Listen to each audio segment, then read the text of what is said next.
got to ask, do you regret leaving the independent scene where you were a big fish in a small pond to ultimately drown in the sea that is the WWE?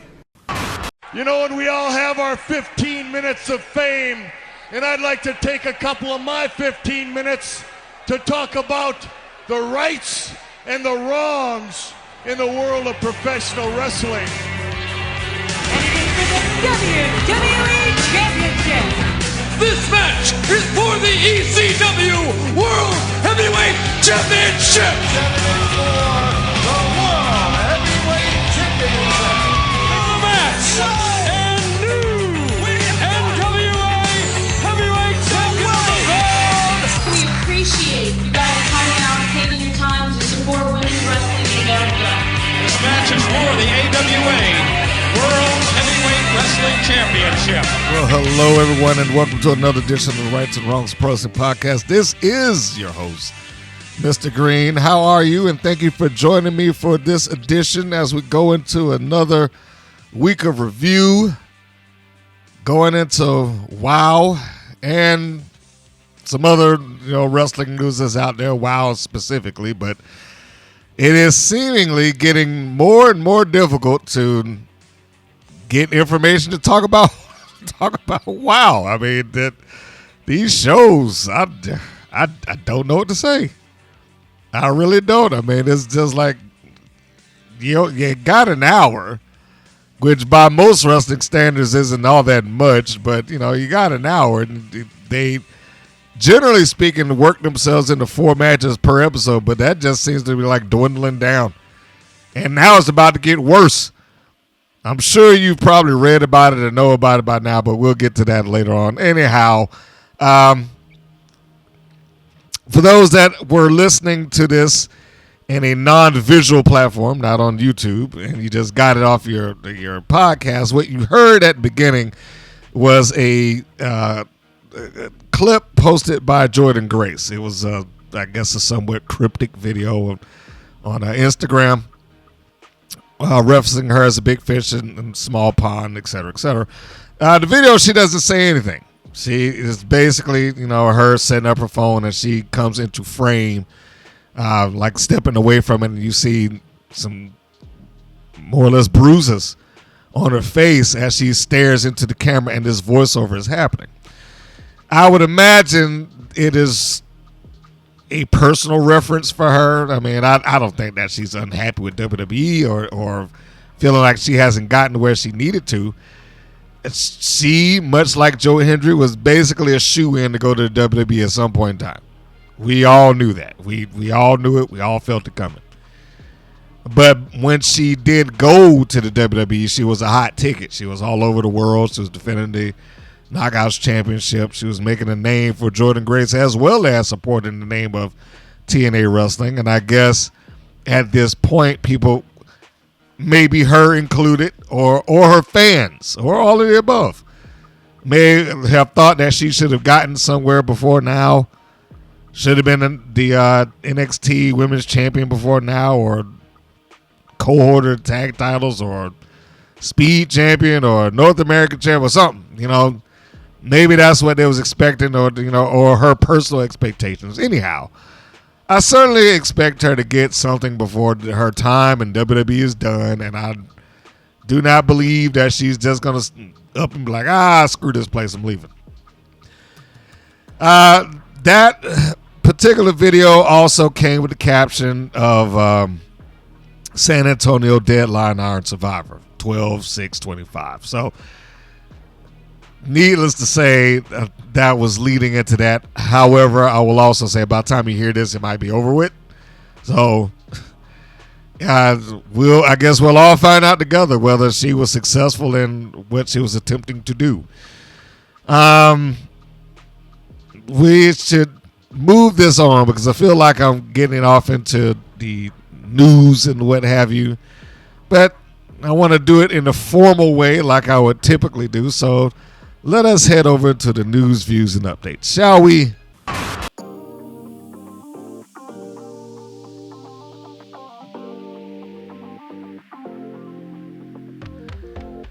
And what is going on out there in the world of professional wrestling? Well, this happened some time ago, but I might as well bring it up now that Lacey Lane, you remember her? She's the former Kaden Carter, part of the tag team with I always get her last name kind of wrong, Casey Catanzaro. I think that's how you pronounce it.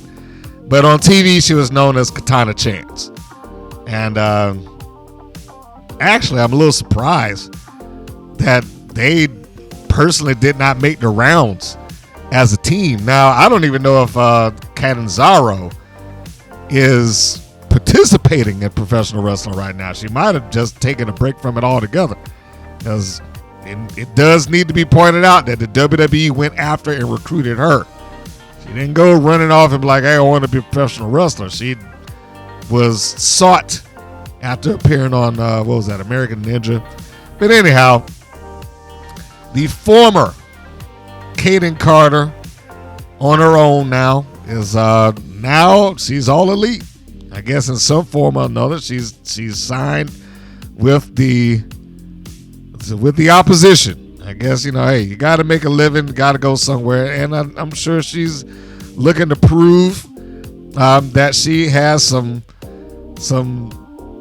life left in her wrestling career. I will go back to saying I'm a little surprised that they did not get the opportunity to go running around and do their tag team deal together. They were a pretty solid tag team and fun to watch.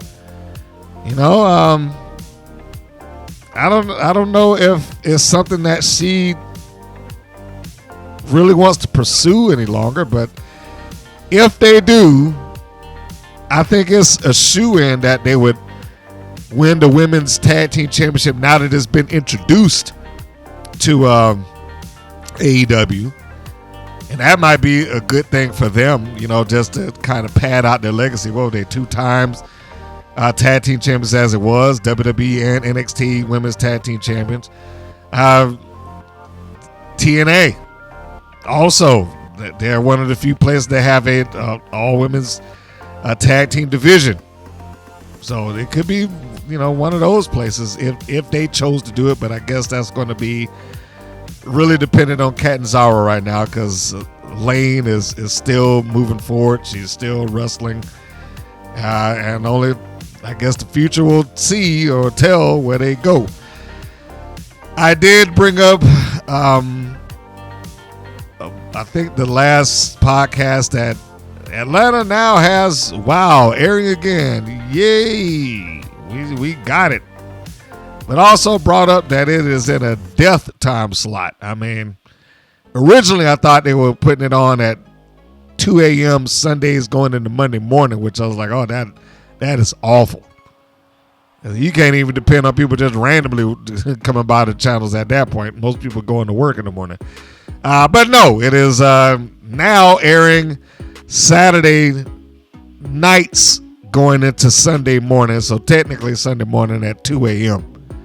Which, again, not a great time slot for that.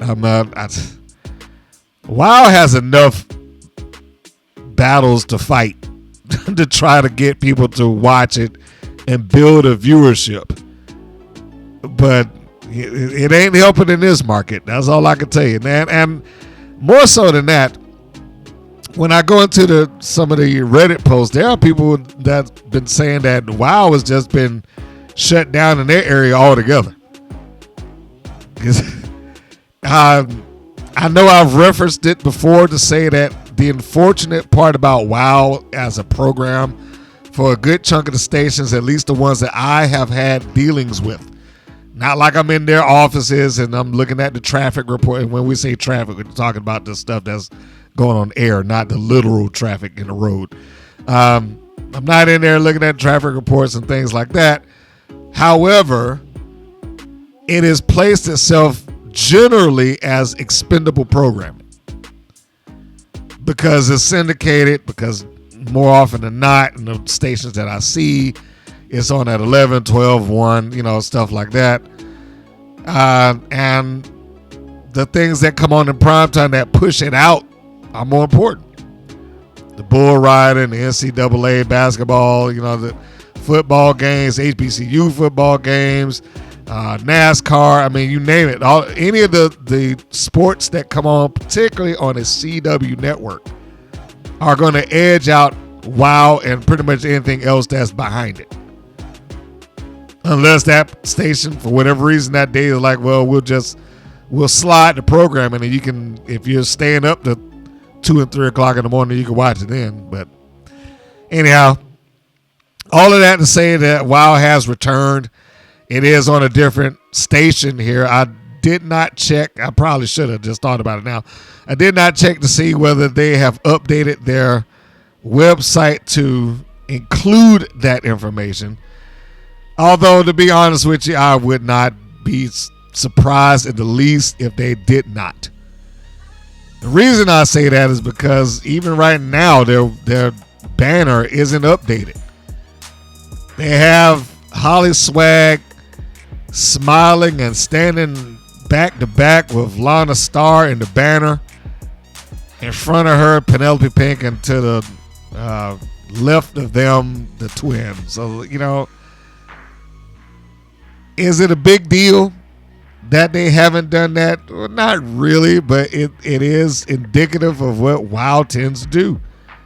They'll just leave stuff in there regardless of whether it's accurate to the time or not. Almost every banner that they have has some outdated information in it. They still got banners up with Siren the Voodoo Doll and Pep Riley. She doesn't even use that gimmick anymore. Rebel Hayes, who hasn't been on TV in over a year. They'll just do stuff like that. I couldn't tell you why. They have Gloria Glitter and Candy Crush in their original outfits, not in stuff that they were, not top tier gear that they had when they first showed up on the show, 3 seasons ago or something like that. So I don't know. So it wouldn't shock me in the least that is behind. Last time I checked with Tubi, they still aren't updated there. I have no idea what WoW is doing with some of the stuff that they're doing. Red Velvet. As of my recording this portion of the show, not only did she get her rematch with Mercedes Moné for the Ring of Honor Women's TV Championship, she won the Ring of Honor Women's TV Championship. Good for her. I am very happy, very pleased that Red Velvet was not just a victim to the Mercedes Moné train that's been just running around grabbing championship after championship. And I want to say more importantly than that, but equally as important, at least in my eyes, is that they at least show some aftermath of that, where Mercedes was in the back clutching onto her precious TBS championship. It looked like some of the aura or the confidence had gotten shaken, which great. Is absolutely great. To have her running around winning championship after championship after championship after championship was one thing. And it did get to a point where I think that some of the fans were looking at it like, it's a bit much now. But at this point, if this is the opening of vulnerability or change in path or something like that, it could be interesting to see and watch, provided that she's actually willing to put some people over. I'm glad that she was willing to put Velvet over and have her recapture the television championship. So good on her. We also have which one is the Pure, the Ring of Honor Women's Pure Champion, Deonna Purrazzo, the Virtuosa. Now, again, I have stated I do not watch their Ring of Honor program. I will look at the results of the Ring of Honor program, but I don't watch the Ring of Honor program because, I mean, it at this point, let's just call it for what it is. It's like AEW light. It doesn't have the feel of what Ring of Honor was. Ring of Honor felt like an entirely different product when it was its own independent thing. It is very much everything that people were afraid were going to happen if Ring of Honor was bought by WWE. Like if WWE buys it, they're going to just collect the library and shuffle it off somewhere, and it'll just become a WWE version of Ring of Honor. Well, that's kind of what we got.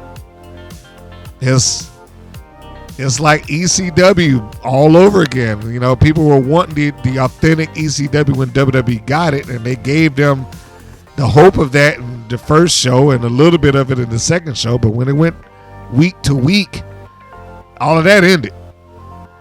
And that's more or less what you got here. Once it was acquired by AEW, it just turned into another version of AEW. It's unfortunate, but it's true, and it does at points make it somewhat difficult to digest. However, getting back to the ultimate point here is that Deonna Purrazzo is now the inaugural Ring of Honor Women's Pure Champion. And I don't know if I can think of anyone that is more suited for that than Purrazzo.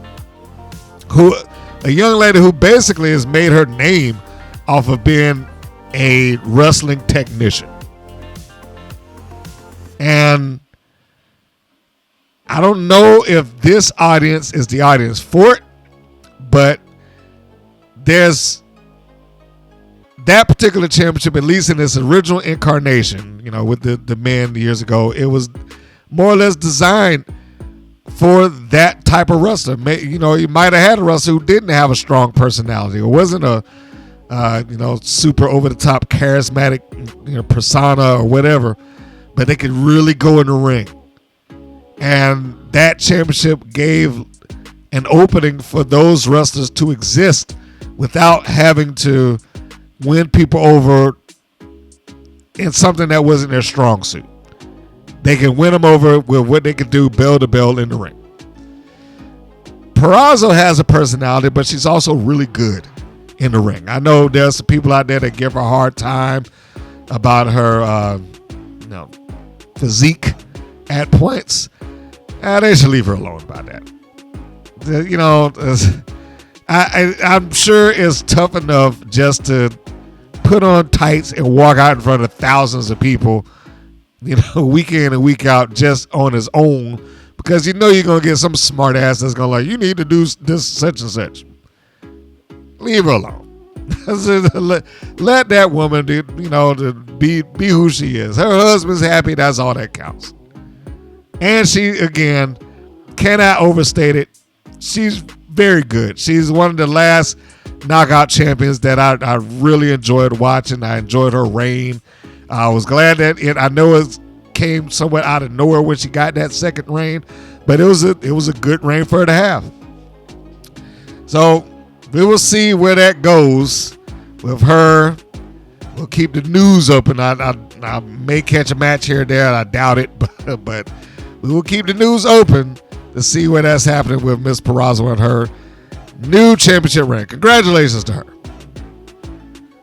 Queen Aminata, who was in the ROH Women's Pure Tournament, is not cleared to compete. Still.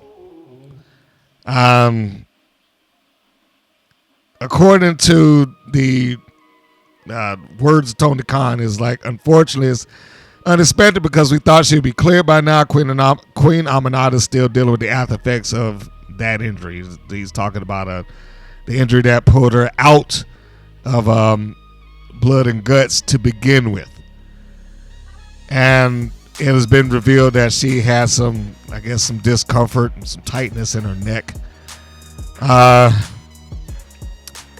I really think just on this alone, Tony Khan may need to start reinforcing some level of rule here and not just let everybody just run out there and do whatever they feel like doing in the ring. Because he has some injuries that gets racked up in AEW and by proxy Ring of Honor. I get it. I understand. It's like, well, they're happy, but he's got to start doing something about that before somebody gets something worse than just an injury for doing something stupid that could have been prevented. Now, I'm not saying that Aminata falls into that category, but it wouldn't be shocking if it was as the result of that. I mean, just look at the women's blood and guts match that they had. They whipped out everything. Broken glass, barbed wire, just stuff from top to bottom. Things that was unnecessary. And I'm sure that, their fans would hate it if it's gone, but he is still catering to just that small core fans, and hardcore matches are just hardcore matches. They happen all the time in AEW.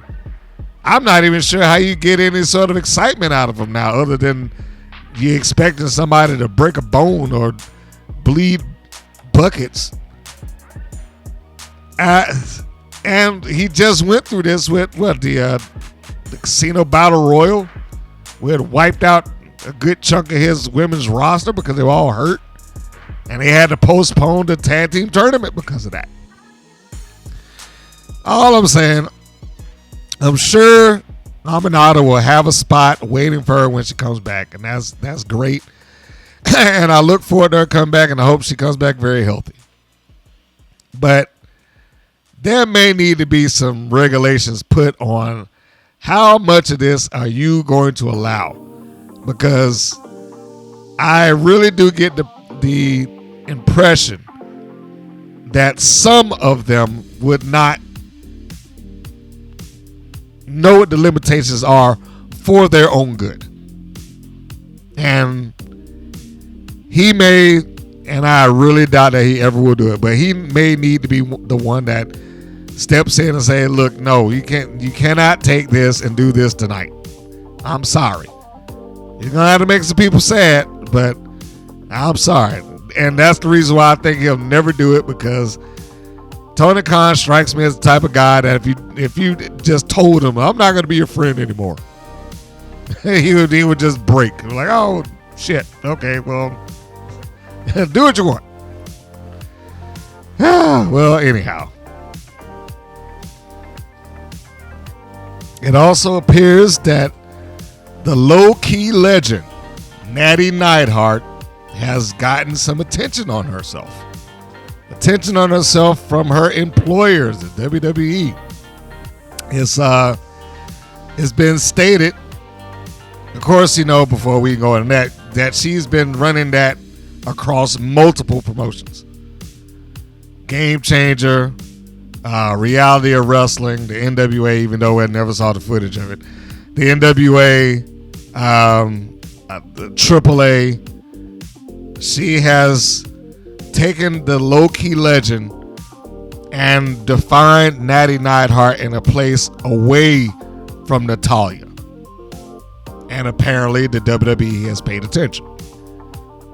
According to Russell votes, per Fightful Select, this is what was said. Natalya's work as the low-key legend across several different promotions quickly caught the attention of upper management, including how well it was being received by fans everywhere, both in person and online through social media. The decision was then made to bring the character to WWE TV with the hopes that Natty will be a vital part and a strong part of the women's division going forward, obviously kicking off here with the storyline with Maxine Dupree. Now, that would be great. It would be great if she can actually be Natty Neidhart the way we've seen her on the, I guess we'll just call it the indies at this point. But I think two things, well, I don't want to say they have to happen, but I'm going to say I hope that happen. One, I really think that part of that mystique of Neidhart at this point is that she's been free to go where she wanted to go. And I believe that she needs to still have that before the WWE creative decides to sink their teeth into Neidhart and basically turn her into Natalya after they've wrung it out for 6 months or so. Because the second that all right, we're done with that storyline, they can't think anything else. We're like, all right, well, she's just Natalya again. Or they'll treat her as Natalya even though she might be on TV named Natty Neidhart. It would be nice if she can still maintain the freedom that allowed her to become the low-key legend in the first place. The second thing is that she probably would need to be elevated on a platform to where she is distinctly different from Natalya. Natalya wouldn't win a championship. No, she's great and she has won them, but she wasn't viewed as a champion in recent years. She was viewed as the person that helped kind of elevate other people. And that goes back a number of years, like right before the Women's Evolution. You go back to that match that she had with Charlotte Flair. She kind of prepped her for that couple of months that she went down to NXT, her and her husband. They were having some killer matches there. But ultimately, it was to bring Charlotte Flair around. We pretty much got the same thing when she went down to Evolve. Now, she hasn't had that match yet that I'm aware of, but she showed up there. It would be very easy for them just to slot her back into that. If she's not going to get a different presentation all the way around, because I would go so far as to say that the Neidhart low-key legend thing, everything that she built about that are things that she built about it, promos included. And the promos that she cut online are not the promos that she would be able to do on WWE's TV, maybe except for Netflix. But it would be wonderful if she's able to maintain that and carry it over into television. She spoke on Busted Open Radio saying that she hopes she never sees Natalya again. This is what she said. When I look back at Natalya, I was like, over the last couple of years, I'm like, she's done everything. She's done everything. She's really run the gambit. What can I do on my end with my control to make things exciting, to feel reinvigorated, to be refreshed? And it wasn't until after I wrote my book and I had the whole epiphany of like, oh my God, why don't you do what you always wanted to do? Why don't you be who you always wanted to be? I had to look at myself in the mirror and go, I don't want to see Natalya ever again. And it's not shitting on the character. She did great work. She's fucking awesome. I don't want to see her again. How do I change? How do I do this from a very authentic way that's still very true to me? That is very telling, and when she's talked about Natalya versus Natty in either interviews or promos, it does come off, I have to admit, it does come off as authentic. She's not portraying it like she's just adopted some sort of all new personality. I'm a different person altogether. She talks about it, and you have to read between the lines in some points in terms of their position in life. She's like, Natalya is there to elevate, and Natty was there to decimate. That was probably the best line that she had. And of course, she goes into the explanation of such, but we all understood it.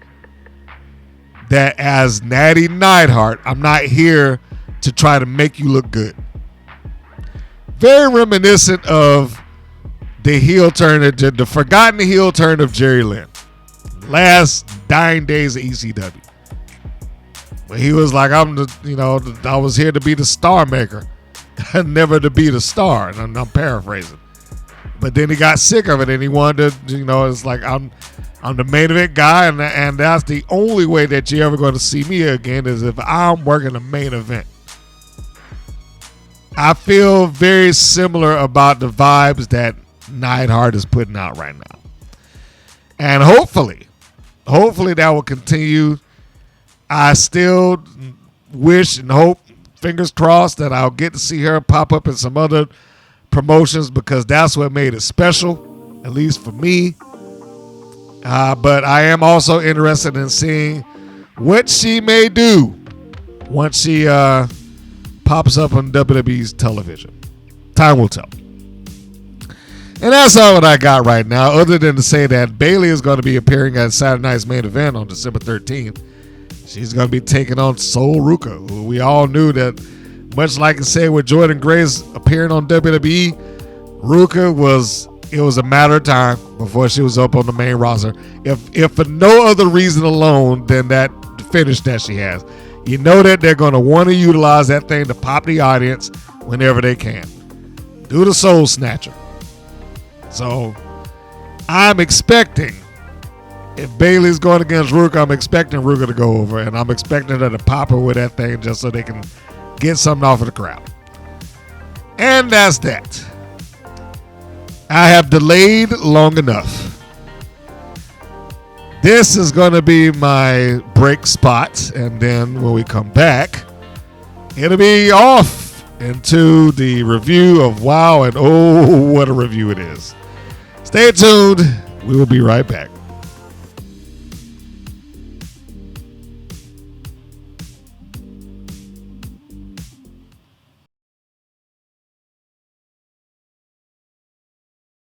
Oh! Did you see what we just did out there? We won! What's that? Another win for Hyperactive, so AV.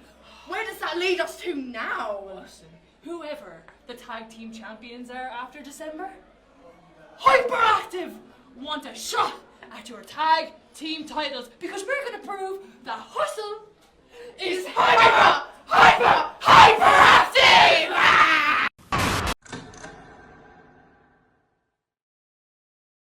Hello, Eve. Oh, wait, no, that felt weird saying that. That felt like something that should have been said a long time ago. But hey, let's play the game, shall we? Let me introduce myself. My name is Molly Spartan, but you already knew that.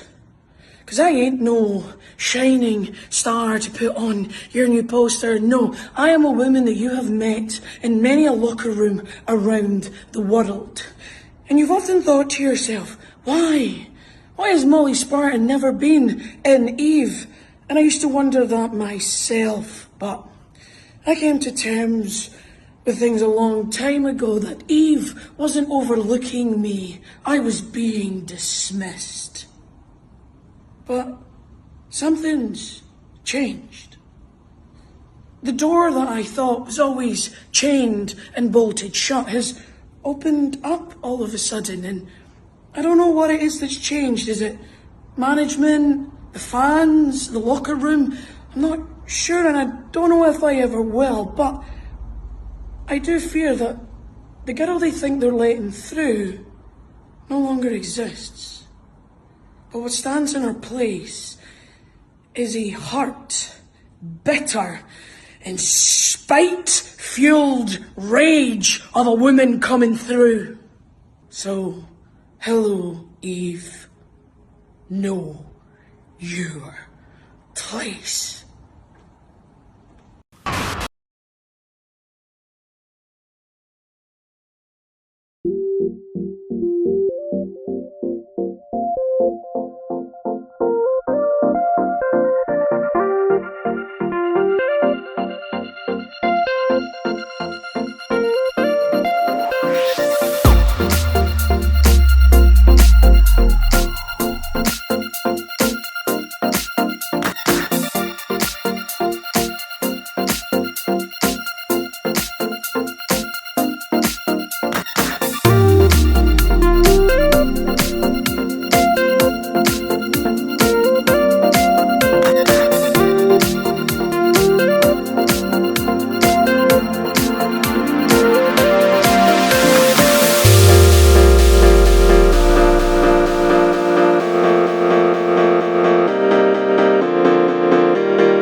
And we are back.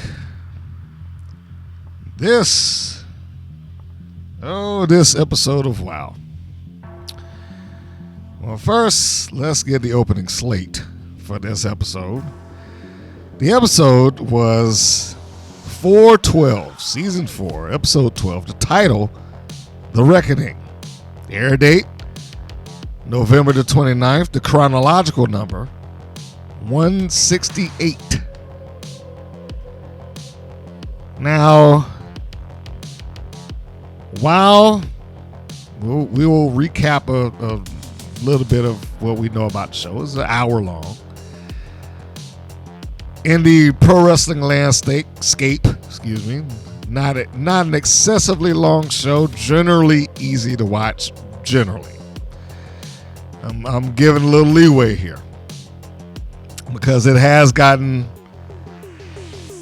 more difficult, at least for me, to try to sit through some of these shows. And I know I've said something to the effect of, well, they're clearly fluffing these shows out because like they must be lacking material or something like that. But yeah, the segments that they pop in are entertaining or interesting or informative or something like, yeah, but is it what they needed right now? Is oftentimes what I find myself asking. And this episode is certainly right in there. Was this worth, was this important to the show overall? No. It's just basically the answers here. But let us go into it because within this hour show, they had a whopping two matches. Now, that's not necessarily a bad thing, but you also know that just because it's WoW, the limit on that match was probably going to be 15 minutes at best. So it wasn't going to take up half of the show. Like, oh, wow, this thing just went through commercials and it's still going. You knew that was not going to take place. WoW has existed for, well, we'll go with this current run and say 4 years. It's existed as a brand or something thereof for over 20. Yes, you do have to subtract like 14 years out of that 20 to be more accurate, to adjust for the hiatus. But it's been around. And in the time that I've seen WoW, I've never seen a match that went beyond 15 minutes. Never. Might have come close to 15 minutes, but never passed it. So this idea that, oh, well, we can go all night because they've said that too. I was like, that's never going to happen because WoW won't let it happen. And knowing that, I was like, I walked into this episode knowing that they were going to fluff it out with something. And that's exactly what they did. They reached into their vault, just found some clips or something just to buff out the hour. And it's been way too much of that. It's been way too much of that. And it's only going to get worse. And we'll see how that goes as we move on. So I'm going to start with the episode, and then we'll go into why it's getting worse and why they just continue to do it. It'll be something that their fans actually spoke up and said something, but, anyhow. So the show begins. This first segment, it opens with a recapping of Paola Mayfield's path to the number one contendership. Although this essentially shows why she doesn't deserve a shot in the first place. With the clips that they're showing, the first thing that they showed that made me feel that way is like they showed her stupidity in the battle royal. That this young lady decided to sit down on top of the top rope and not pay attention to anything or anybody and just get pushed off by 4 different wrestlers or however many did it. And yet you complain that you won a number one contendership or that she deserves one. And I know within this video package they showed her defeating Santana Garrett to justify her going after the title. But then they also show her losing the number one contendership in the 4-way when they start showing Tormenta's path to the championship again. Like, she's got nothing else to show. It's her on the way to the championship, her winning the championship, and then her going down defending the championship, and pretty much that's it. This has been a couple of weeks of them showing Tormenta's road to the championship. I mean, I get it. And yes, you also have somebody that's watching this for the first time somewhere. But, you know, it's just starting to feel like enough is enough. You know, and never mind how they presented this particular video package. This is positioned as Tormenta winning match after match to get the title, which was nice. But it wasn't presented that way when it happened. It wasn't like they said, hey, you know, this is her trying to earn her spot, and here's another person in her way that she has to defeat in order to climb back up to the top. They were basically just matches. And then she just got into the 4-way. So, I mean, the 4-way almost had nothing to do with this match after match that she was winning. And I'm not saying that her winning the matches shouldn't have happened. I'm saying it wasn't presented that way on their program. It wasn't shown to the audience like, okay, this is the road to the title, and Tormenta's she's on a mission. She's trying to get these wins so she can get the number one contendership and get the championship match that she deserves. That wasn't presented at all. So it's a little bit of revisionist history there. Also added in by McLean trying to give some sort of gravitas or drama to this situation, which is like, why are you doing this now? His voiceover says, will Tormenta be able to overcome her shoulder tear to defend her championship? And I wrote, despite the fact that the injury was over 3 months ago on TV. That's the first thing. Secondly, we just saw her successfully defend the championship against the Classmaster under the same circumstances earlier this month. I mean, it's advertised like you never saw her wrestle with, you know, in this condition already. She's already done it. So I don't know what it was that he was trying to get, and why we as the viewing audience would suddenly be like, wow, I hope that she can get past this. Maybe her shoulder is too messed up to run. Like, it's already been done. She already did it. As you can tell, this show is already starting off badly for me. So we get that, and then they advertise the trios match as the main event, which was the main event. And I guess the trios championship was more important in this particular instance. They get out of that opening recap and they cue the music. And let me just stop right now and say something about this. That music is terrible. Yeah, that theme song is terrible. I would be embarrassed to be on a show that had this nonsense as a theme song. This is like the most elementary rap that you could come up with. Kids write raps like this. If you don't believe me, we got the baby faces in the hills showing off their skills. Queens of the ring, some of them tag teams. And here's the worst of it. You're watching women of wrestling, and we're here to say, wow, superheroes here to save the day. Like, who doesn't use that line? That's what people do when they want to make fun of rappers. You know, like, I'm so-and-so, and I'm here to say. I was like, I can't believe that somebody actually wrote this. I shouldn't even say wrote this. They probably got this crap off of AI. I would hope that it's AI, because there's no way I would slap my name on this. But this is terrible. It starts off terrible. Just with the song. So I'm publicly begging right now, find somebody that has some actual writing ability and can make a theme song that's worth something.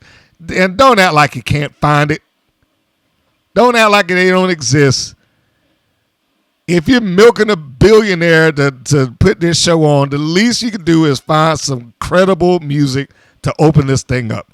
This song sucks. That last line alone negates any good that it might have had. You're watching Women of Wrestling, and we're here to say, wow, superheroes here to save the day. Ugh. The roster should be walking in his office and say, take this shit off. They should do that. I know it's not going to happen, but they should do that. Oh, man. So you get past this awful theme music that they have, and they start off showing clips of Vegas. I wrote down the same thing I write every week with them. I hope they're getting paid for these. And then it transitions to Paola Mayfield, the interview segment. She plugs the Golden Nugget Hotel and Casino. I wrote down, where is Abilene Maverick? And she being Paola Mayfield, starts talking about where she's from and her upbringing. And yes, she's a heel during this, but I appreciated that she stayed in heel mode. But I also wrote down, how is this selling the match? How is this selling the match? And why am I getting this now? She's been in this place for like a year. Why am I now getting this? Well, I was raised in Colombia, and I did such and such, and I sold shoes. And I was like, why am I hearing about your background today?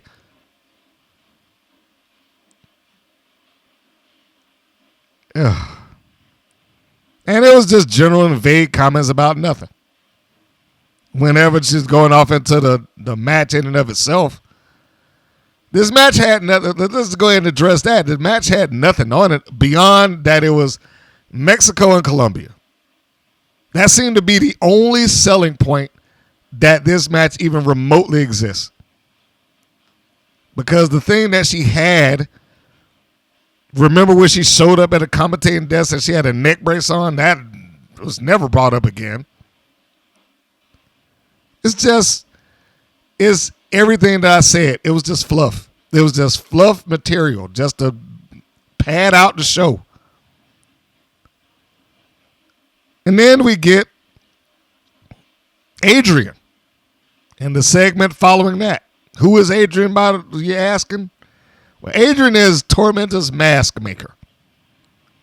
He refers to as Chica Tormenta, the name that she used elsewhere, when she's on the indies and pops up on AAA. Well, I shouldn't say pops. She's there all the time. Pops up on WWE's television and whatnot, which, just made me feel like, well, now there's no room for error as to who she was when she popped in NXT.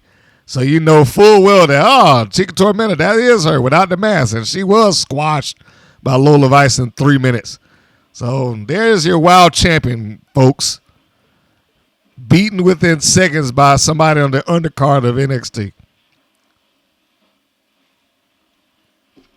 However, I'm sure that's not going to be a connectable point by most people's standards. They'll just ignore it, much like WoW does. So anyhow, this segment that she talks about, or I shouldn't say she, they all talk, but Adrian, talks about her gear and the making of the mask and the women's wrestling has grown. This is all subtitled. None of this is spoken in English. Not a bad thing to have, but again, why am I getting it now? How is her mask being made important to the championship? And really, if you were not interested in seeing this done, this quite possibly could make you change the channel. is back to becoming a travel vlog. Nothing important. Nothing that gives you any pertinent information to what you're going to see later on or even in the next segment. It's just fluff. Yes, it's interesting, but this isn't the time for that interesting material. It's supposed to be selling a main event. Nothing in this particular segment did that. Now, they did get to it at some point, but it was like 5 minutes of just talking about that. And you don't think that would have run somebody off? And when I say that, I mean that's exactly it was a 5-minute bit of talking about that before you made it to Tormenta even giving you a promo about Paola Mayfield. 5 minutes of this is how we do the mask and women's wrestling grown, and I've watched Tormenta and talking about her family and whatnot. 5 minutes. And that's after coming after, Mayfield talking about her background in Colombia. This show carried on for over 15 minutes without a single match. And I get that the WWE does that. But at least, and I'm not happy when they do it, but at least when they do, there are people that come out there that cut promos on each other for 10 or 15 minutes. Tormenta's she has a lot of fire in her promo, and she has a lot of presence when she does a promo. But I don't know if for the audience, they need to identify the audience. They need to start with that, because I don't know if for the audience that they're pushing, that a 5-minute subtitled segment does them any good. I would like to believe that most people will be interested and stay tuned, but I know that's not the case. First thing I heard in the room, in the hub when we're sitting there watching it, somebody just blurted out. It's like, if I wanted to watch this, I'd tune into Telemundo. Was that a fair statement? Probably not. But it might be a consistent statement. It's not nice, but still. Why is it there? She had weeks off of television. Why are we getting this now? That should have been the gear and mask making spot should have been something done a long time ago. When she gets past this, then she goes on and addresses Mayfield, and like I said, it essentially got reduced to Colombia versus Mexico. Segment after that, we got Paola Mayfield walking down the hotel hallway promoting the title match. And I don't even know what to say about it. It was just, all right, I guess she's just walking fresh out of her hotel room going up to have her match. I just wrote that, how did any of this sell the match? And it carried on way too long. For a show that is broken up into basically 4 quarters, the first quarter of that was absolutely nothing. 19 minutes into the show, and then they have a match. I am positive they turned some people off just doing that. I'm positive of it. I don't have any proof, but I'm positive that they turned some people off just having this carry on for that amount of time.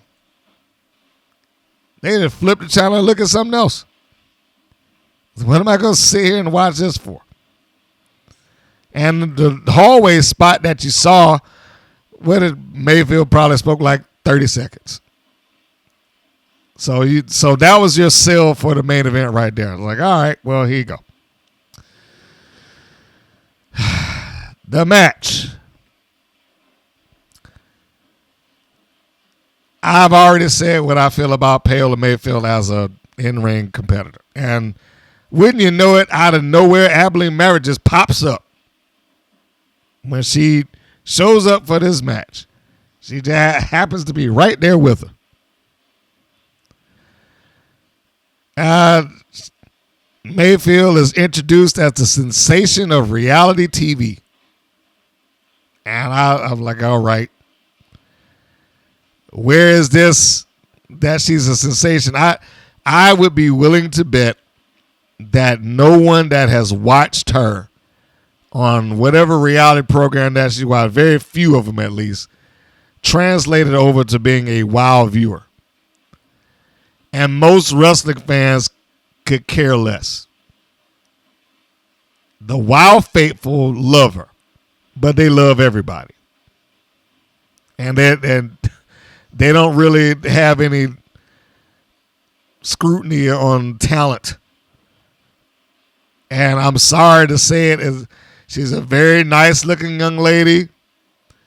Maybe she'll get there at some point. I do not see how she is supposed to be some sort of great talent that's going to help elevate WOW or lead them into the next year or what. I do not see that.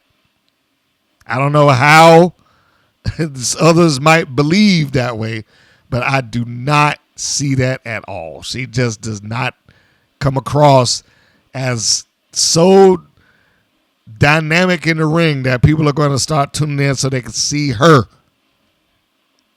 And that's what it comes down to. They're not concerned about what she did on reality TV. Most of them aren't even aware that she was a reality TV star.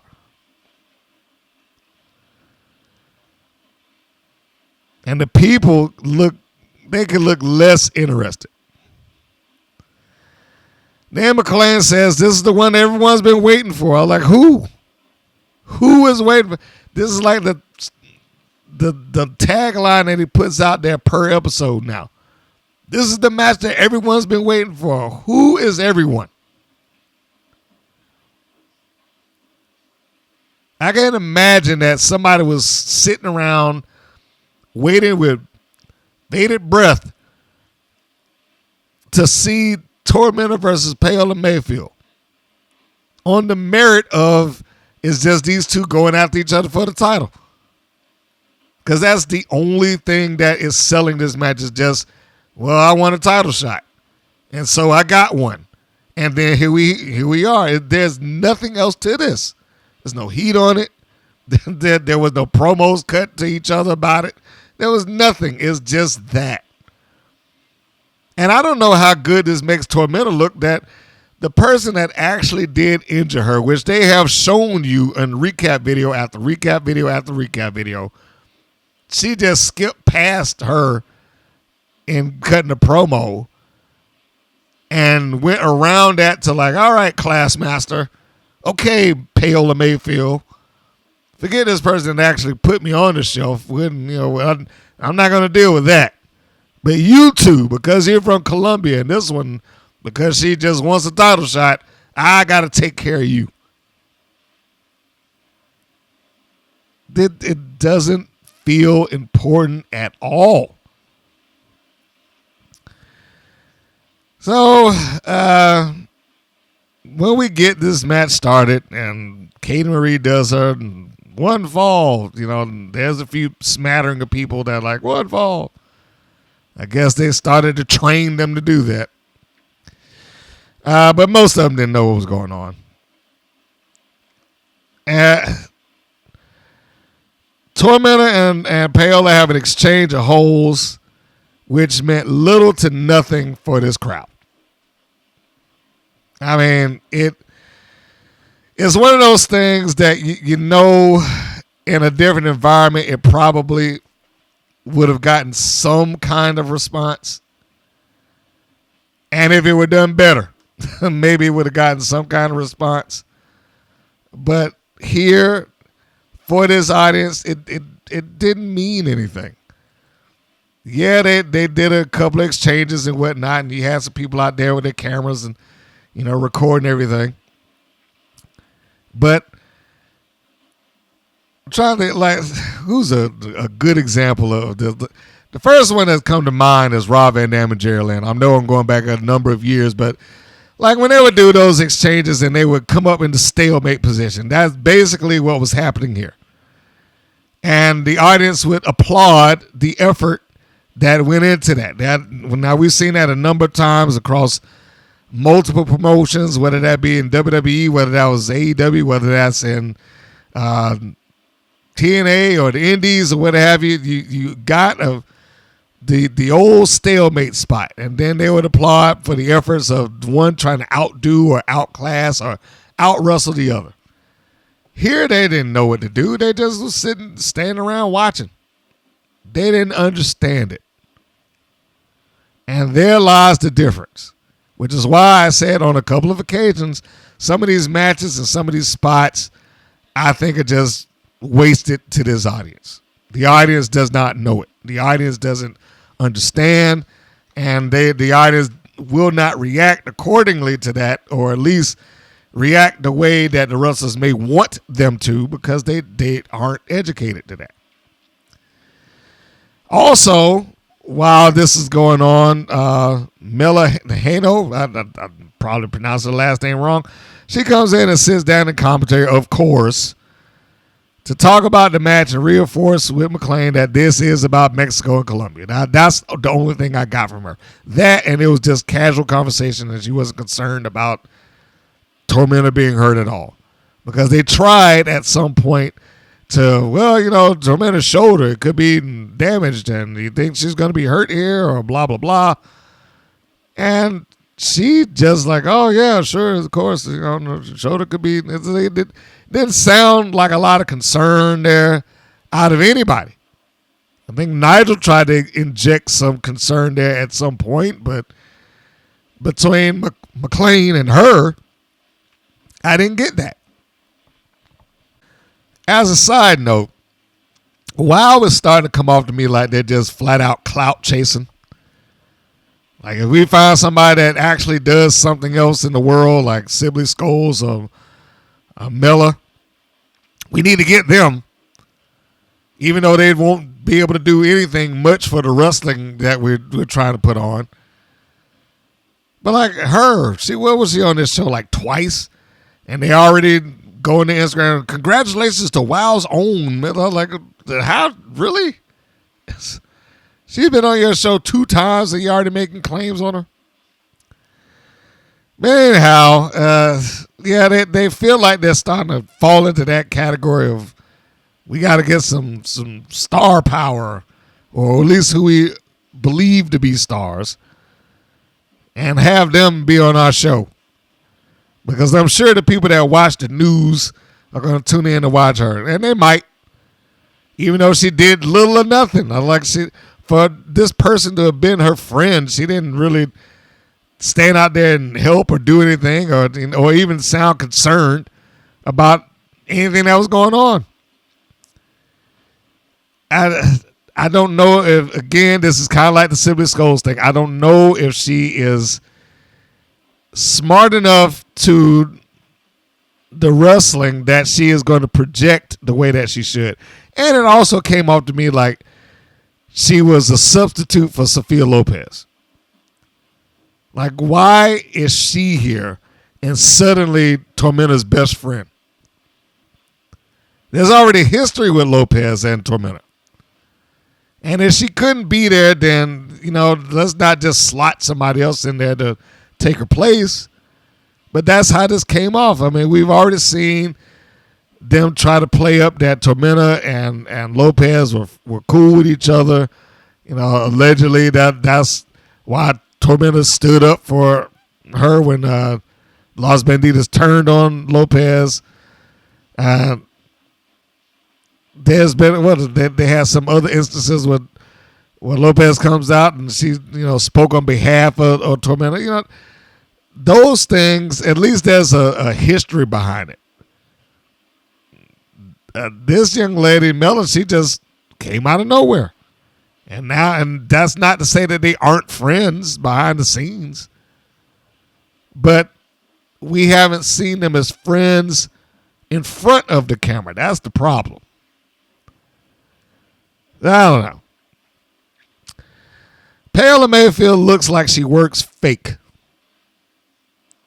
When she has Tormenta on the ground and she grabs her hair and she starts slamming her head into the mat, it looks terrible. And the camera's right up on it.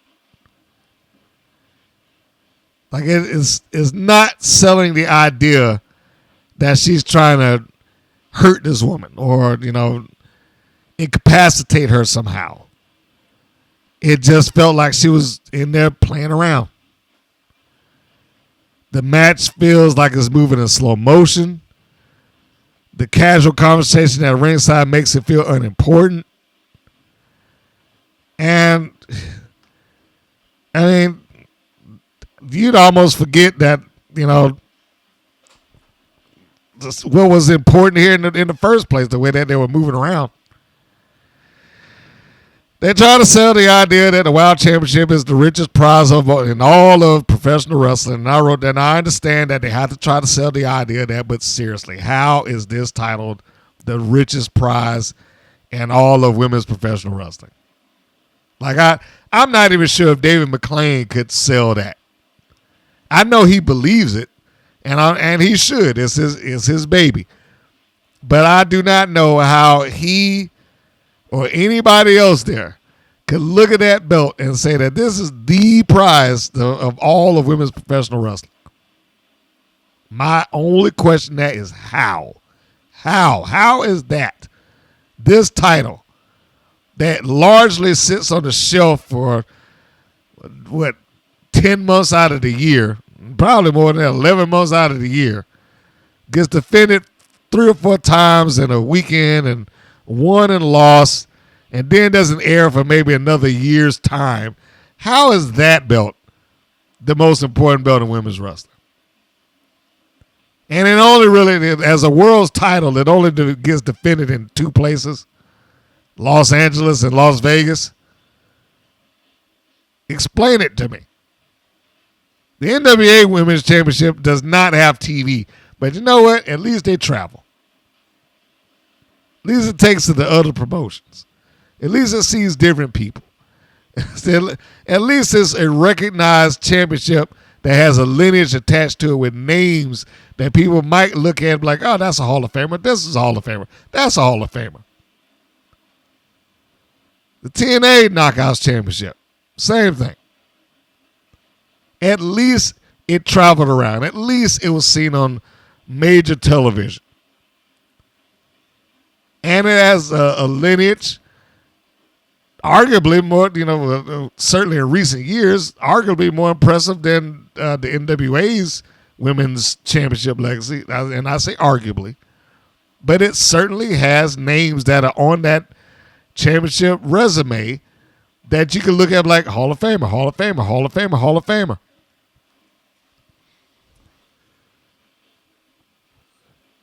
I don't know, and I'm certainly not trying to stomp on his idea, his dream, but they do need to define what the Wild Championship is supposed to mean and why it's important.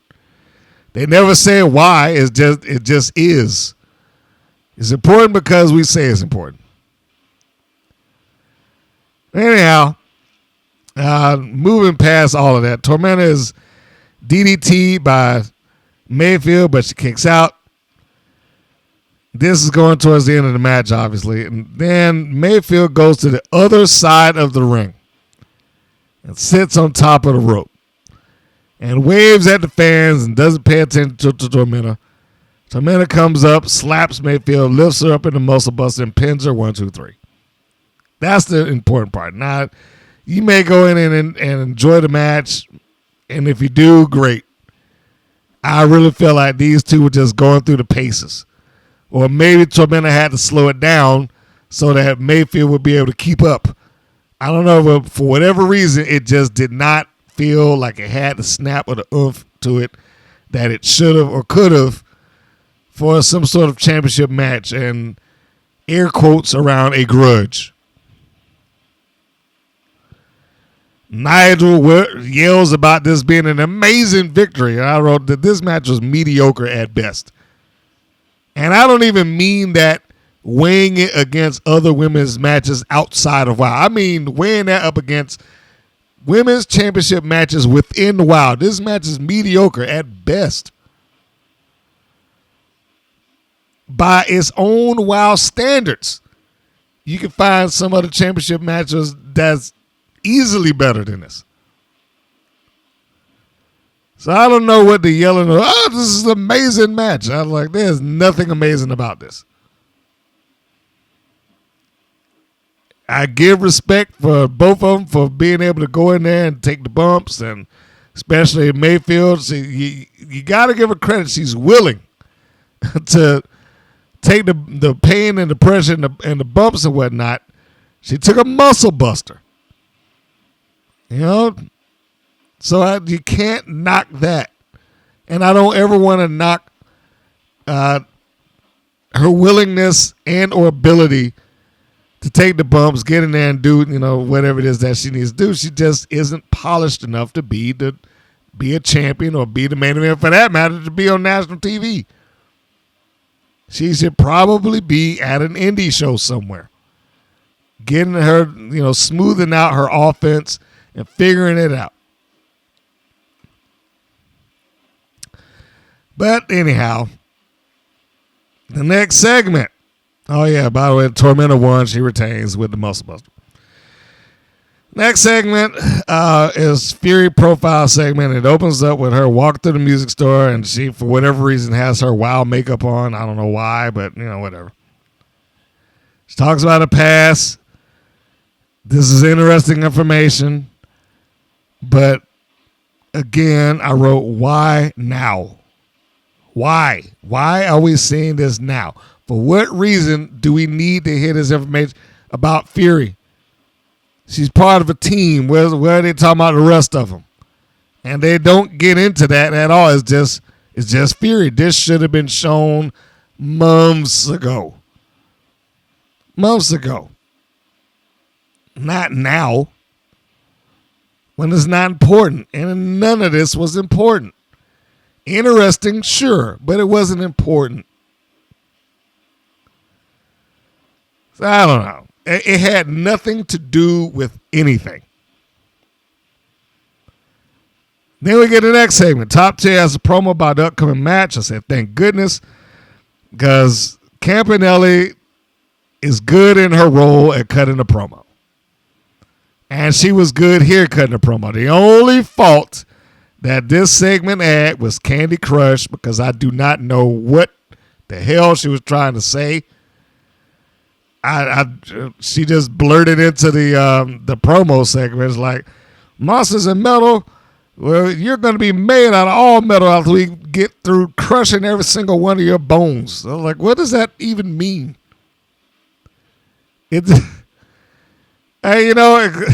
Glitter had some comment, but it still stuck with who she was.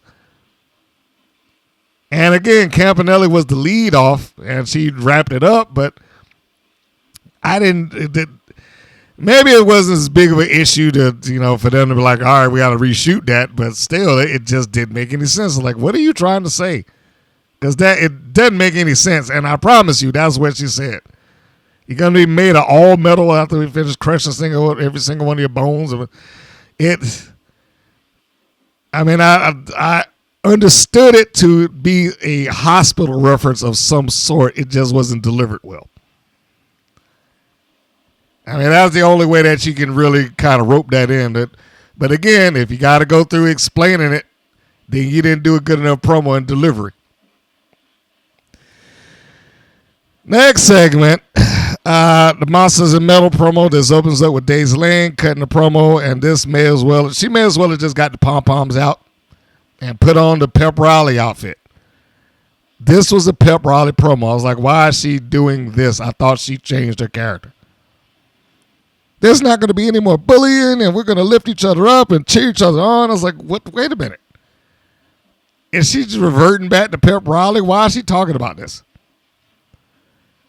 And I said, the babyfaces in WoW have the worst promos. They do. They have the worst promos.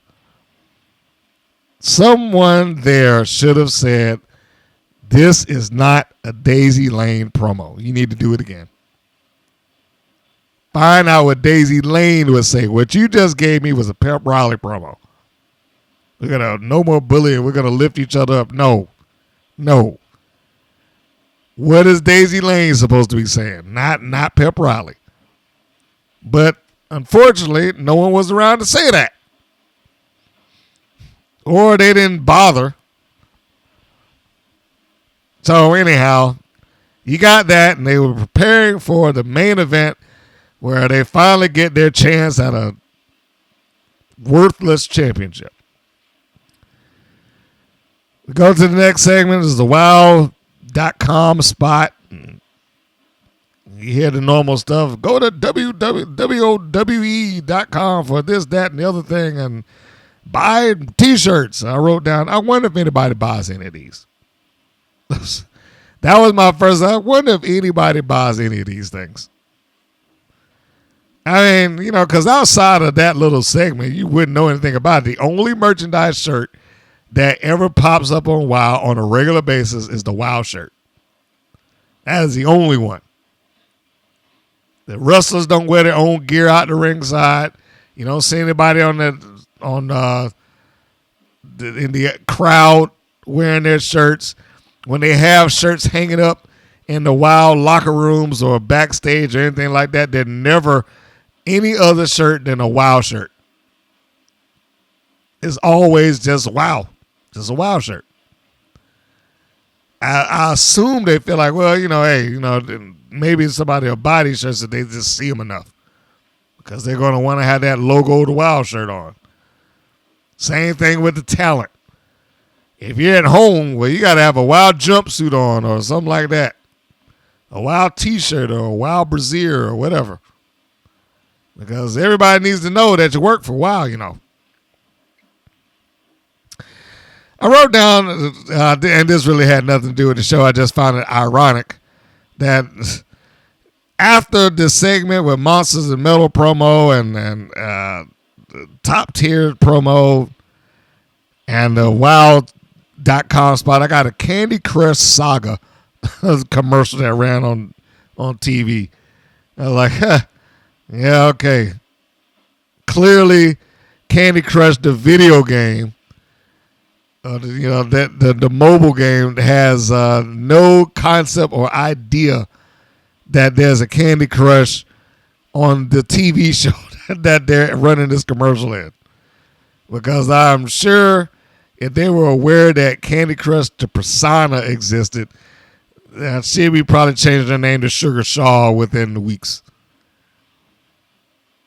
But as it is, WoW isn't a big enough fish to where it's going to upset Candy Crush, the mobile game, to allow them to exist. They probably don't care right now. But if they do get on the radar somehow, if they somehow grow to where, hey, this is affecting our Google searches because when they search for Candy Crush, this boxer girl comes up, well, we need to do something about that. That right there. It hasn't happened yet because if it did, you'd know it. The next segment is the promo for Tag Team Championship match, but not any Tag Team Championship match. This is Miami Sweet Heat versus Big Rigs and Bourbon for the tag titles again. And I wrote, is this a mistake? Didn't we see this already? Why are they bringing this back around? Well, I found out by the time I got to the end of the show. And I'll talk about that when we get to the end of this. The next segment and the main event of the show. Monsters and Metal versus Top Tier. Now, of course, if you've listened to this podcast for any number of weeks, you might have heard the full results of everything that was going on in Vegas. So this ending for me was not in doubt. It wasn't in doubt even if I hadn't read it, because I just did not have any belief that anything was going to happen with Top Tier. But anyhow, and the way that they set it up was the exact same way that they did during the season last season. We'll lose a couple of these, but when it comes down to the real deal, no way. So anyhow, First thing, just as a side note, I had to write down is Katie Marie reading off a teleprompter because for whatever reason it just kind of caught my eye right there. It was like she's not reading off any cards, and I'm not saying that reading off a teleprompter would be wrong, but is she just reading this? I still think that she needs to develop her own style. She just feels like a clone to me of the previous ring announcer. Doesn't do anything any different.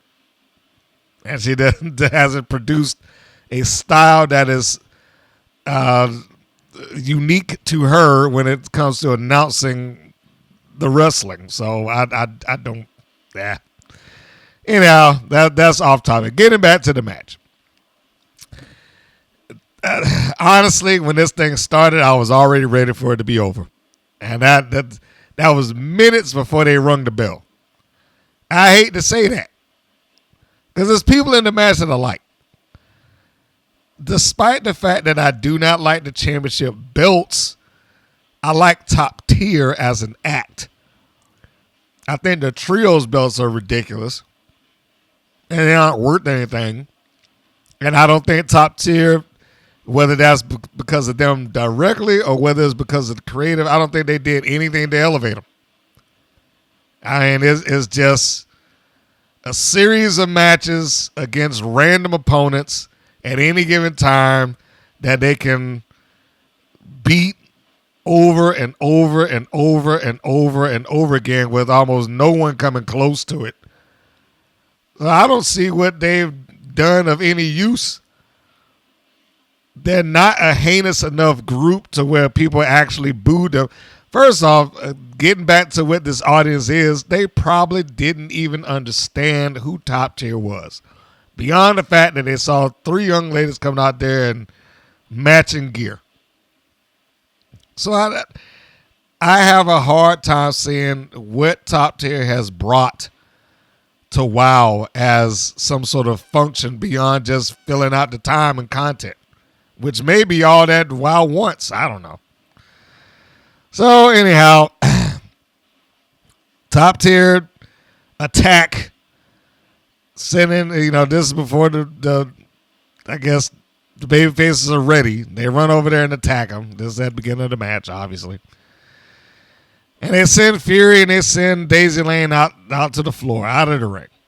This leaves Chainsaw alone to be attacked by all of Top Tier, and she does her monster / strong woman spot where they all get around her and start clobbering her. Now, I will say this.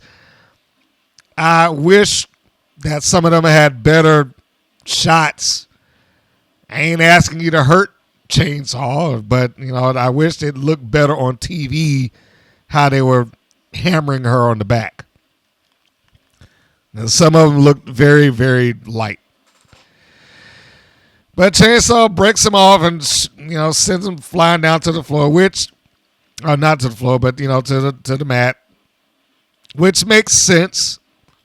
Because as we've all said, like, Chainsaw on her own should be able to just take care of Top Tier at this point, which it did feel that way. And I have to give credit there where it's due, in that they have kept her as the resident monster. And also the resident monster that Top Tier seems unable to figure out for the most part. So she sends them all out. They go over to the other side of the ring. She tries to charge them. They pull the ropes down, or the top rope, so she is able to throw herself over the top rope and go to the floor. She's now on the outside of being surrounded by Top Tier and more or less taking care of herself. I mean, this is all happening within seconds. The first thing I was thinking was like, well, where's her friends at? Because there was a little glimpse where you saw Fury and Daisy Lane on the opposite side of the ring, and neither one of them thought to run over there and help. So I don't know what kind of good partners they are. But Chainsaw shoves Glitter away. She then charges at Glitter, who's somewhere in front of the post, and she does like a bull spot, and she Totoro, and then lets her go head first into the post and knock herself out. And as a good heel would, you got Campanelli laughing at her for doing something stupid. And so now we have Top Tier in full force taking on Daisy Lane and Fury. Daisy Lane and Fury, who obviously sat there and watched this take place and didn't do anything about it because Fury's on the outside of the apron. Daisy Lane is sitting on the top rope already. I mean, you already know that this spot was just well planned because she's just sitting there waiting for them to all get in collectively together, turn around as a group, and then for her to leap off into them with a high crossbody and take all three of them down. So she does. Now it is on Fury and Daisy Lane to try to hold this together while Chainsaw is out cold on the floor. Again, I will give some credit to creativity that they had to neutralize the threat immediately so that the match had some level of competition to it. It still had its bad points, but I appreciated that. Fury at least looks like she tries to lay her punches and whatnot in. Or at least try to make it look good. Where it's not those light taps that I was just talking about with Top Tier. And unfortunately, I have to point out Campanelli specifically with that. Because I like her, but you know those forearm shots aren't her best attribute. We get the baby faces holding their ground. We have another spot where I was going to say Fury, but it was Fury that ran into Chainsaw. She tries to take Gloria Glitter, whip her to the rope. Glitter reverses it, and the reversal sends Fury into the ropes in somewhat of an unnatural way because it's like she knew that she had to bump Chainsaw off, so she goes into the ropes almost like she's going to sit down on the bottom rope, which I know I was like, this is not how she runs the ropes. I know that's not how she runs the ropes. I've seen her do it. So when she knocks Fury back down and Fury's back out again and, you know, somewhat neutralized for a second time because she was starting to stir and get back up and get over there. So now it is still 3-on-2 and Top Tier takes control. Fury starts taking the heat. And, you know, Top Tier starts doing their thing. We're going to run and jump off of each other's back and until we can wear her out enough, I guess. This carries on for a little while. We get Daisy Lane in there at some point, which I guess would be I don't want to say recognized weak link. That doesn't sound good, but, you know, she's the smallest competitor in the entirety of the match. So it's a little bit easier to look at her and say, all right, well, this is where Top Tier is going to take control. And they did. At some point, they got control over Lane, and Chainsaw's back down again, you know, knocked off for a third time or so. Fury goes out there to take a look at her to make sure that she's all right while Daisy Lane's left her own devices getting beaten up in the ring. And Top Tier, the heels have a field day with Lane because they can. Meanwhile, while that's happening, Chainsaw does find her way back up to the apron, and she's waiting in her corner. So now we know that the objective here is to get to Chainsaw. They try, or I should say Lane tries, and then Top Tier tries to cut it off. When Lane is down and Campanelli is all over and she's trying to make that tag, Glitter and Crush run in, what seems like they're going to run into and attack both members of Monsters of Metal that are waiting. But in reality, they just went over there and attacked Chainsaw. They both run over there completely ignoring Fury and go after Chainsaw, who essentially just swats them both away. She just grabs them off and then just shows them off, and then they're like, oh, man, we can't do that with that. And then they just roll back over to their corner. Lane is able to push Campanelli off. She gets the tag to Chainsaw. Chainsaw finally comes in, and then we get the spot where they're just basically running into Chainsaw. Like, you know, it couldn't be any less obvious that let's just get up and run into her arm and run into her shoulder. It wasn't until Glitter ran and ducked underneath one, and then she got caught in a black hole slam that she, you know, went down for the count without necessarily just running purposely into her shoulder and arm. But as she gets caught in the black hole slam, both remaining members of Top Tier save her from the pinfall. So that's the first finish that Glory Glitter takes, because Glitter has like 2 more of them that she's got to deal with. So she gets hit with that, and before she's able to get the cover, like I said, Top Tier breaks that up. Now we get to the convoluted spot, because now we got the baby faces that come in to, I guess, counteract. Too little, too late, really, but to come in to counteract the efforts of Top Tier to break up the pin. Lane and Fury send, trying to get the names right, Crush and Campanelli out to the floor. Meanwhile, Glitter takes finisher number 2 when she is splashed by Chainsaw.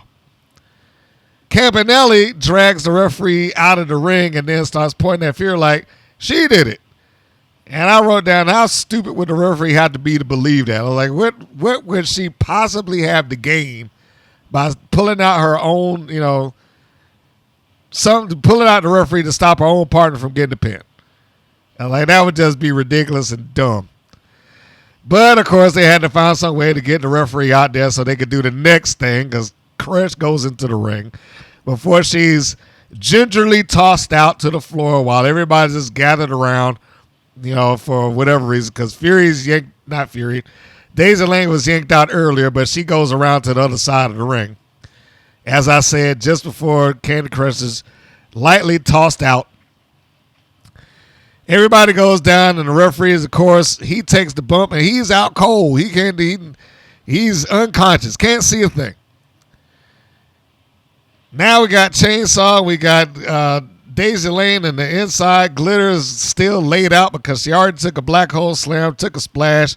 Now she takes a graveyard smash, their tandem move, and finisher number 3, and no one's there. She's out cold.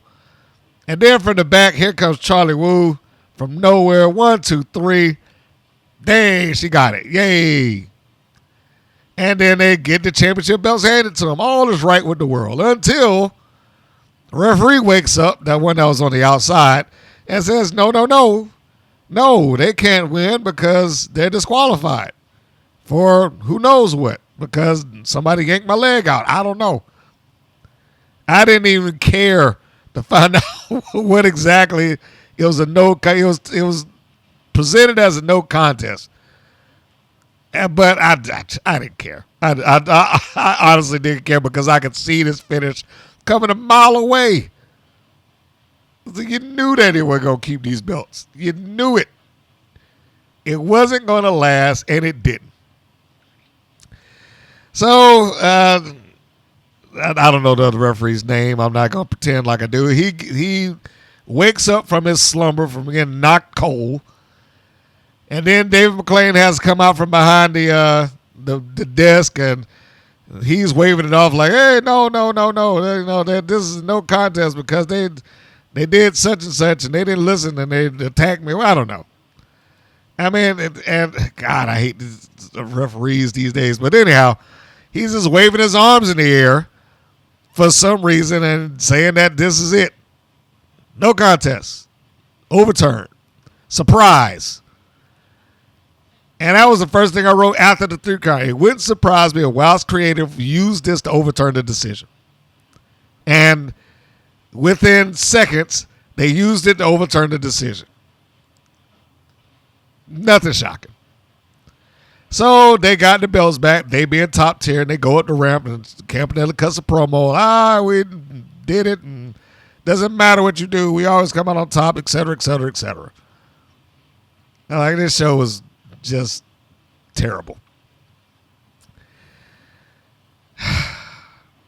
And not the talent. Let me express again. Not knocking the talent. But why, man? What is it that they just feel like they have to hold on to these things forever for? There is no division. This is admitted already. There is no trios division here. I wish they would just do away with the belts and just put them in a tag team so they can do something useful. But as it is, they're just sitting around on top of this non-existent division with belts that don't mean anything, not elevating anybody anywhere or even their own group. It's just the same thing over and over and over again. And this is what happened, like I said, last season. They lost a couple of matches, but when it counted, they never lose it. As long as those belts are on the line, they find some way to skate around it. And it's not like they could talk the belts up. It's not like they have other groups that they can go against that have some sort of merit or credibility. It's not like anybody that has credibility in the company for what little that they may have even challenged for those things. It may go somewhere else if some of their top names went after them. Maybe that would mean something. Maybe they can elevate each other doing that, but it just doesn't happen. It's like I said when this whole streak of loss went on. Even the loss that they had to Ashley Blaze is like it didn't happen. Even though we're about to see it again, and we'll get to that in a second. It's like that match never happened. They just ignored it and moved on. But this was a 2-match show.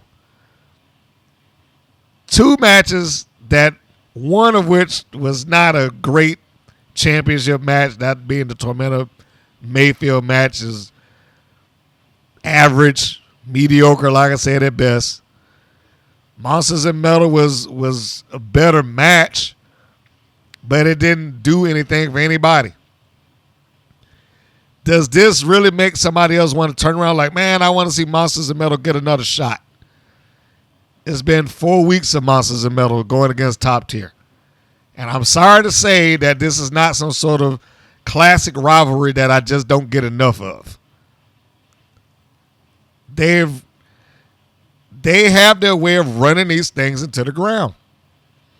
And this is another one. It's just run into the ground. Am I even going to care when they finally do lose the belts? Or should they just keep them and retire them? Because I'm not that concerned about those titles to begin with. But that was the show. That was something. And that's all I can really say for it. Get into where I was talking about before. When I said we'll get to everything that's going on with WoW and why I don't find these upcoming shows something to be looking forward to, or, you know, the fluff jobs are about to continue on. It's only going to get worse. Well, I saw the preview, and I saw the confirmation on WoW's own Instagram. WoW is not going to have another new show until January. That's months. That's a full month of them not doing anything. Just all in December, not going to nothing. Just repeat shows. And I wrote down to myself, you know, are they trying to lose viewers? And I get that some of the people that's on that roster right now, probably the ones that exist outside of the wrestling company or outside of the wrestling industry. The actors, the models, the ones that only know wrestling by way of WoW, probably don't see any problems with this whatsoever. The ones that are wrestlers likely do, because it's going to have momentum lost. For whatever momentum it gained, it just came off of a bunch of recap episodes to begin with. And now they're right back to it. There's more recaps. The only difference is they're not padding out episodes with old footage and then splicing in a couple of new things here and there. This is them just re-airing the episodes. They are going to show the first Las Vegas episode again this weekend. As I'm recording this, December the 6th.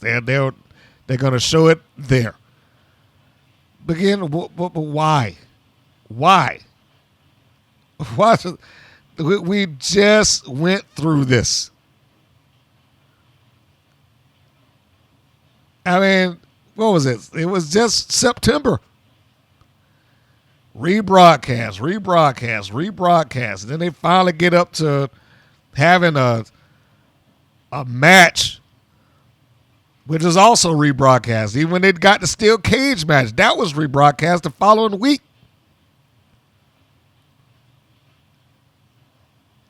You had all of 4 weeks of new stuff, more or less.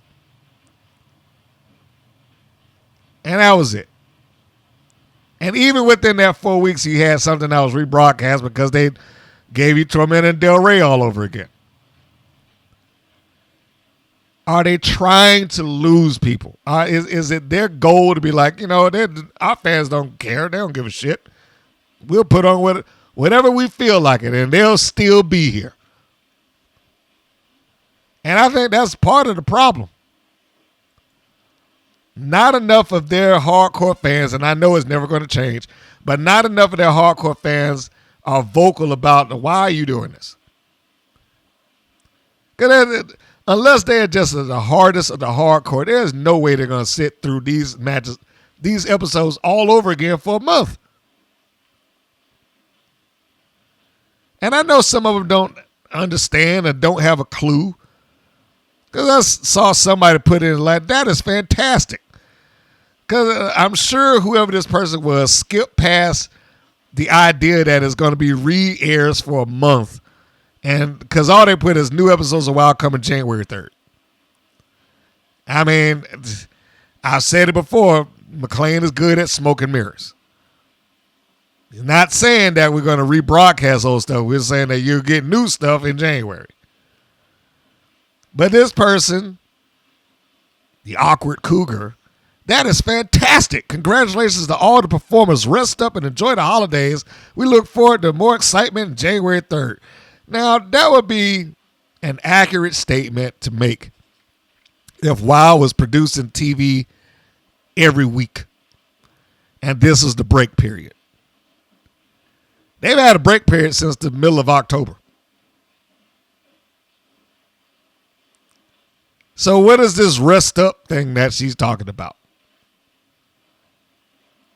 This is what I mean. Like their fan base is just not within that. It's just accept what WoW tells me.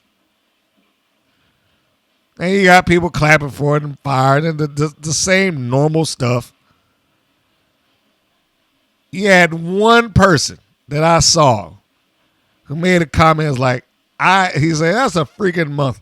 I can't in good conscience like this post. And I agree. I had something said about it, but I'm pretty sure they removed it. But I will repeat what I wrote initially is that at least you had the guts to say it. But my gosh, man, it's a month. Why? How can you even justify that you don't have any other material to put on TV? It's bad enough that it's shot months and months and months in advance. But now you're telling me that even with that, you didn't come up with enough stuff to fill out the year? Somebody had to have known. Somebody had to have known that, hey, we don't have enough to cover this last month. We don't have 52 episodes. So what are we going to do? No one said anything about it. No one brought it up. It's these decisions like that make me feel like WoW or somebody in WoW's management at least, genuinely is not concerned about any of that. It's just, they'll be fine. And, man, they make this very difficult to stick with them, to want to watch the show. If I were not in a location that aired this every week, I probably wouldn't see it at all.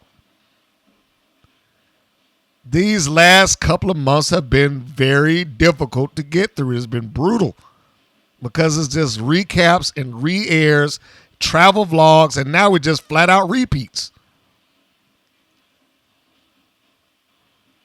And again, I'm pretty sure that some of them on that roster who only know wrestling through WoW will not see a problem with this whatsoever.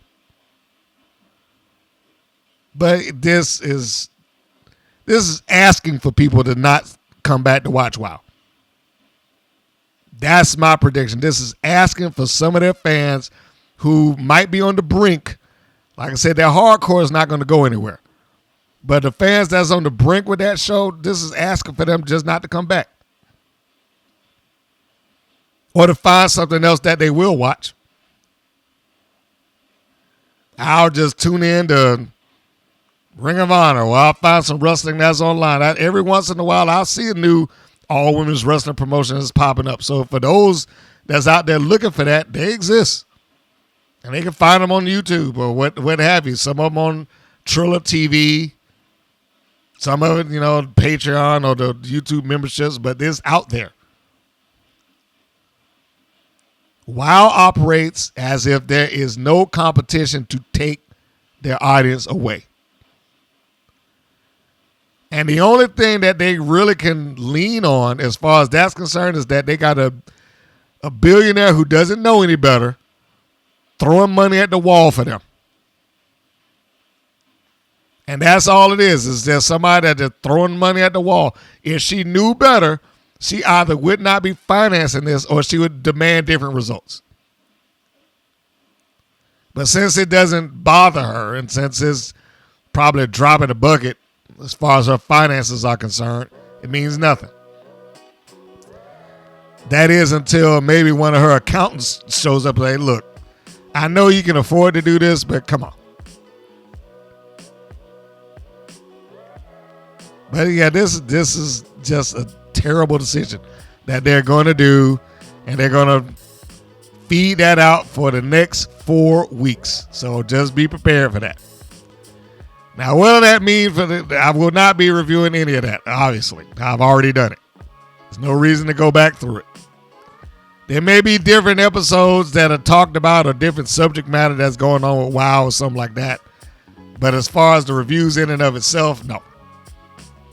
Because why bother? So we will see where this goes. I will just end on my little rant about them keeping this stuff on the air to say that I have lost all faith in WoW.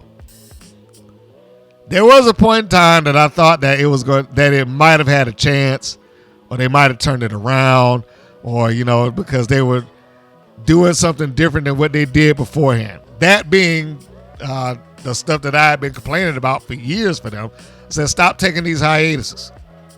Stop taking the hiatus. Keep WoW on, because the second that you start doing that, you give people the chance to find something else to do.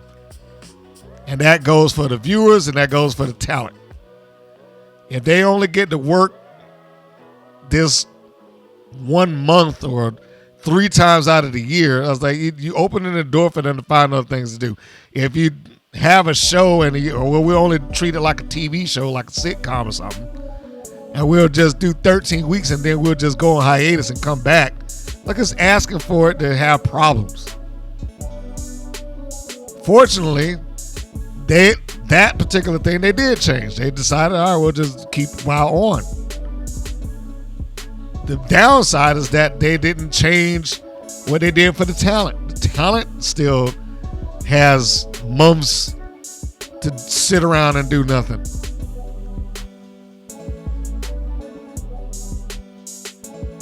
And like I said, I when they started up and they started with the full-on weeks and weeks of TV, getting more like a standard wrestling show, I was like, oh, okay, well, there might be some hope here. And there's no hope. There's no hope. And I hate to say it like that. I'm sure when it comes back, there'll be some entertaining matches. I have no doubt about that. But WOW, or more specifically, WOW's management, seems like they do not want to change a thing, regardless of what it does.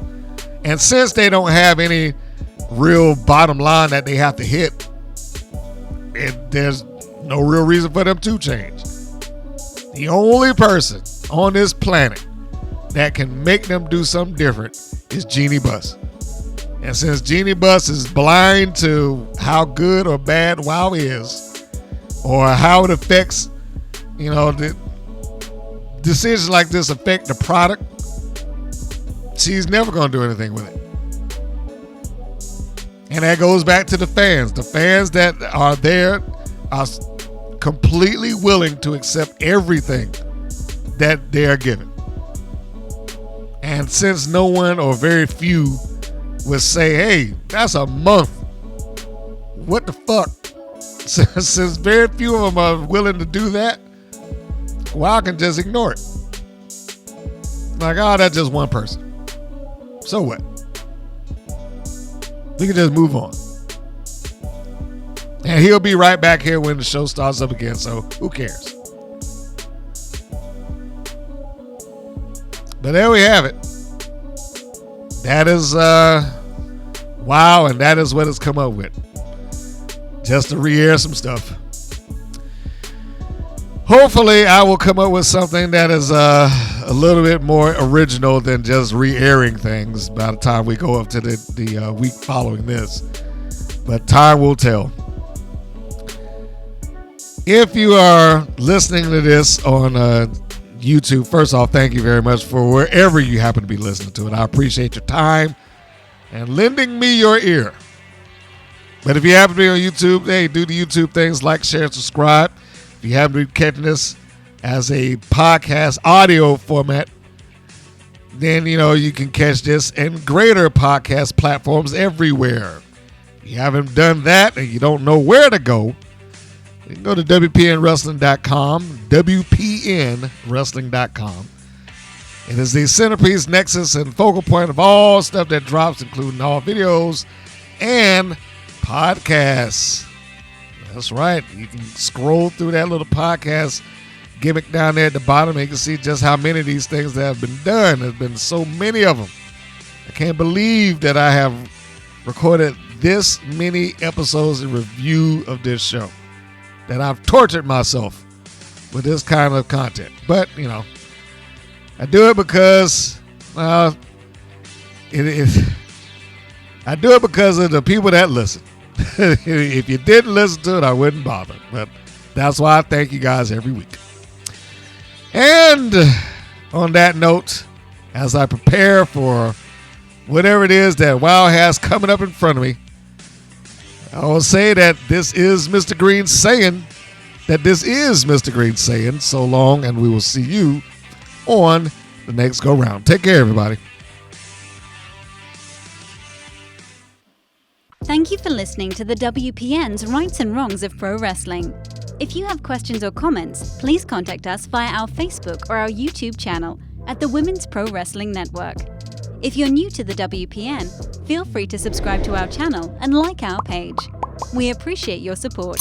Thank you again for listening.